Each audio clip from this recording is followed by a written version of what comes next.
Am I the a-hole for telling my friend I don't want to be her bridesmaid anymore? My friend Mary and I have known each other since we were children. We've grown apart over the past few years, but she still considers me important enough to make me a bridesmaid. Her wedding is set to be in 3 weeks.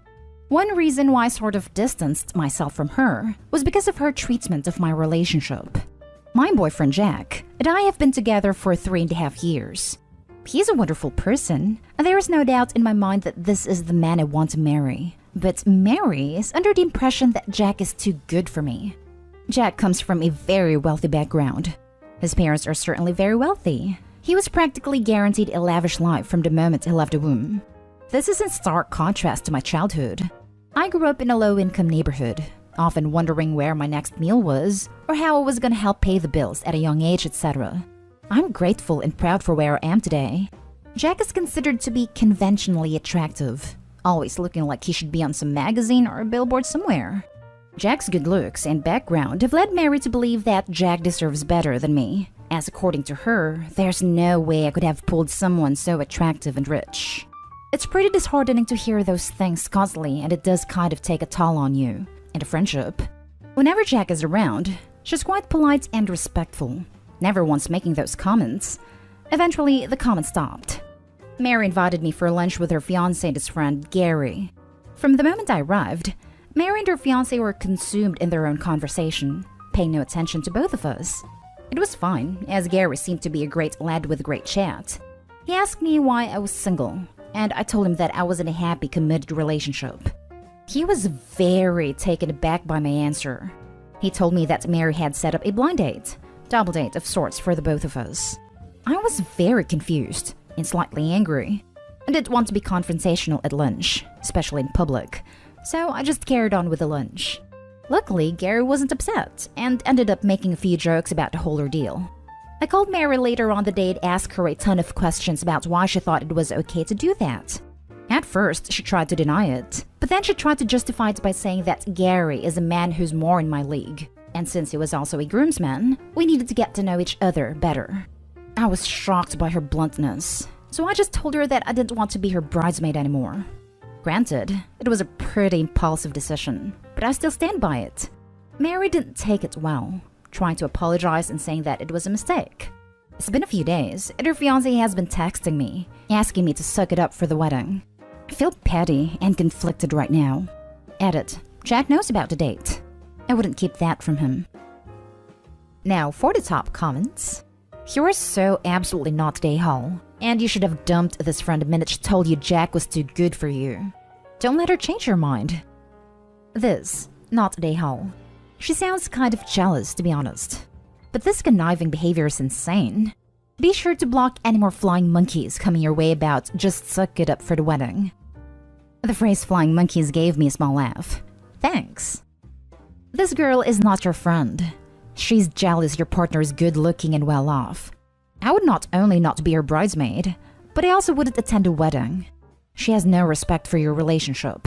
I would simply tell her fiancé that you stand by your decision, and he should be questioning whether or not he wants to marry someone that acts that way. Not the a-hole. What the hell? Is she jealous or something because it strongly sounds like it? She not only set you up, she also hurt Gary over this. This is absolutely terrible. And if this is some weird, perfect, upstaging wedding ploy, she needs to stop now. It is entirely understandable to distance yourself from someone who gaslights and manipulates you like this. She has been actively insulting you. Like, it wasn't because she was worried about you. She thinks you aren't good enough and don't deserve him. This is absolutely disgusting to say to someone you consider a friend, and it might hurt your relationship if you have this going on. She was willing to lie to one man. What if she takes that further? Run and don't look back. This woman is vile. God, that's so true. Gary was probably looking forward to the date and was starting to like her, and then gets shut down. Not really, but you know what I mean. Does Mary's fiancé not seeing what a total jerk she is?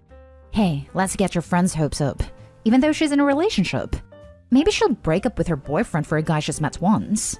Like, huh? Now for the next story. Am I the a-hole for telling my friend that her ignorance is astounding and not removing a post that offends her? Yesterday, it was Father's Day here in the US. I came across a post on Instagram that said something along the lines of, "Thank you, Dad, for coming to this country with nothing and giving me everything." It was supposed to be from the point of view of an immigrant's kid. It resonated with me and I reposted it to my story. A friend of mine that I haven't seen or spoken to in a while messaged me privately and said, "You're white and your parents are rich. What are you talking about, LMFAO?" I wasn't in the mood to justify my actions to her, so I just said, "This post applies to me and I'm very grateful for my dad. Have a great day."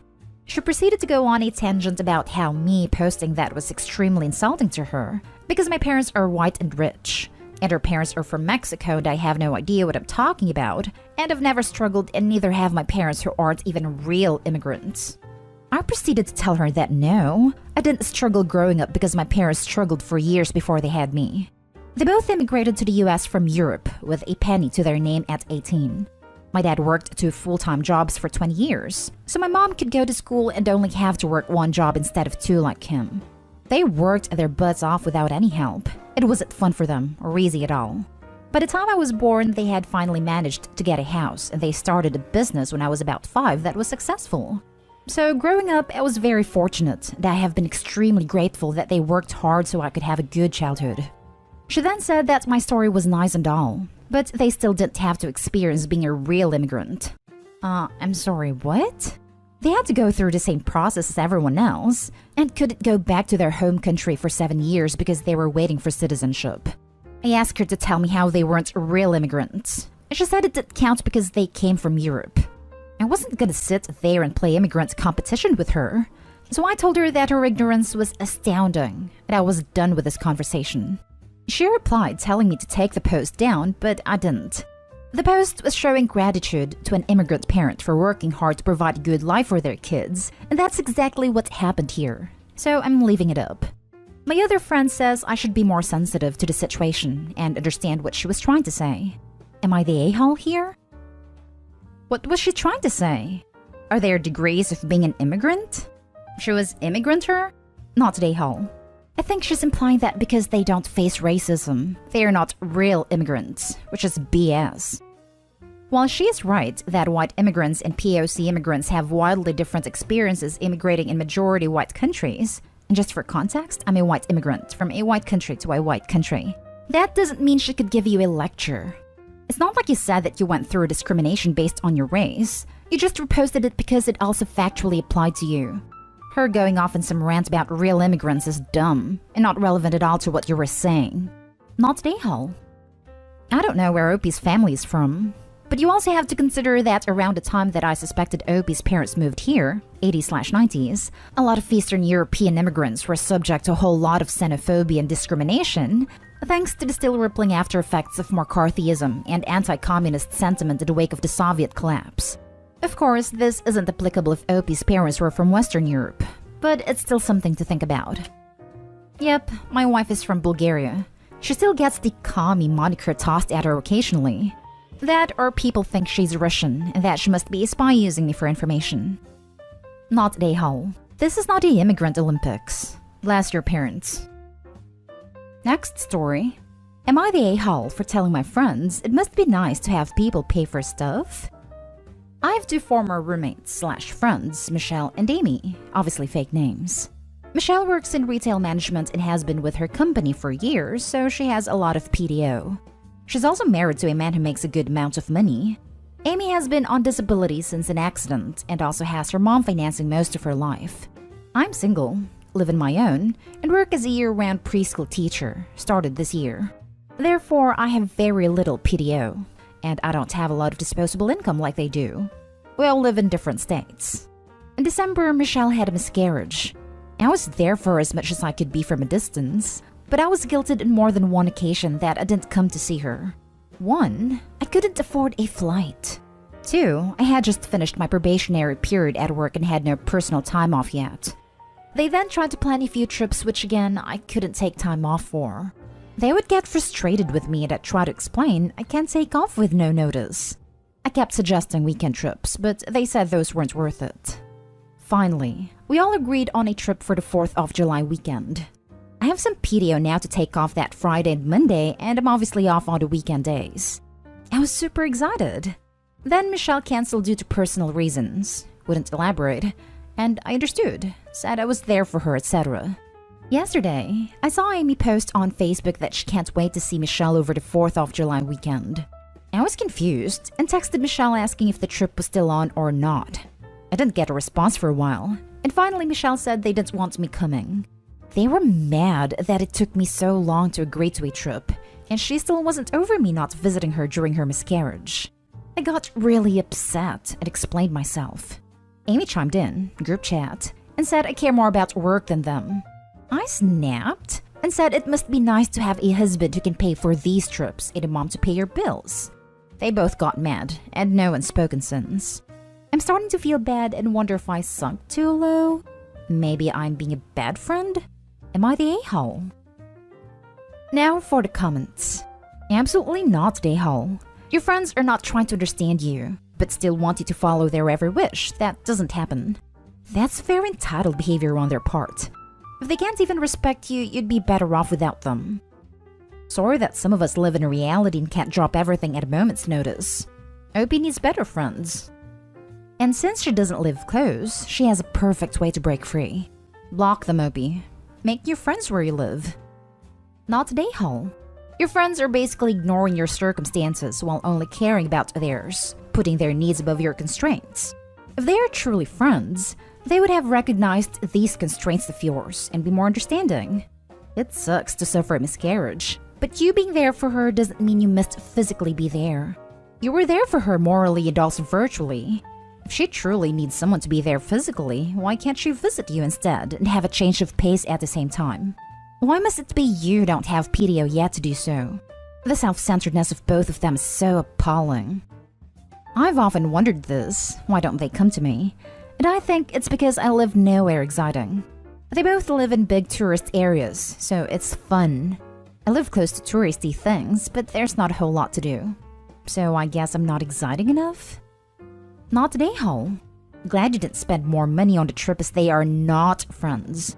These witches are horrible, judgmental elitists. Really disgusted in their behavior, but now you have more time to take care of you. Last story is titled, Am I the a-hole for not teaching or helping a child learn how to swim? For context, I'm a 14-year-old girl who is pretty small and could look 12. I go to a private pool with a friend, a 13-year-old boy, a lot due to the hot weather where I am. All the lifeguards know us, and it's pretty fun when I go. More fairer friends and their siblings are there most of the time. It's not very crowded, but still pretty big, with a 2 feet side and the deep end is 8 feet. I went a couple of days ago with my friend. When we got there, his sister and her friends were there too. It was just us, as it was Sunday, and most people here are Christians. We did our normal thing, like playing games, etc. This is where the story starts. All of us are really strong swimmers, so we like playing called alligator. Basically, all you do is someone stands on the edge, and everyone else is on one side. And if the person looks back and sees someone swimming, they jump in and chase the person who started and the people who had to go by force. There are more rules, but that's the basic rules. We did a few rounds until when a lady who was in her mid-40s with her 2 kids, one 12 and one 6. She signs in and sees us playing. She puts her 6-year-old in the shallow end alone and tells her 12-year-old something I didn't hear. I make it to the side they're on, and the lady looks at me and she tells me to watch her 12-year-old and tells me her daughter will be playing the game with us. I thought that was a little bold of her, but I was fine with someone playing with us. Note, I had no clue who they were. The girl was pretty scared of the water. I thought it was odd, but she might have been worried about the coldness of the water. She got in and stood on the ladder you used to get in. By the time everyone was on the side, the round started and the girl didn't go. I asked if she okay and she started right when I asked her that. She fell to the bottom. She didn't know how to swim. She was panicking underwater and the lifeguard jumped in to pull her up. We all stopped in our tracks. The lifeguard talked to the lady. After that, the lady came up to me and said that I needed to ask her child if she could swim and teach her. And we should be doing it in the shallow end because the deep end is too dangerous. I told her she should not be letting her child into a pool in the deep end knowing she can't swim. She called me a bad person and left with her kids. There's way more to the story, but that's the basics. Am I the a-hole? Not the a-hole. What is wrong with that, Mom? It's not your responsibility to teach a random child to swim. She was way out of line for all of it. You don't even have to play with strangers' kids. Former lifeguard here. Parents go to these pools so they can ignore the kids. Lifeguards essentially babysit 40-plus kids and adults because a lot of them don't know how to act or think they can roughhouse the same as they would at home. At the same time, lifeguards are not paid enough for their skill. This surprises me absolutely 0% that this parent did this.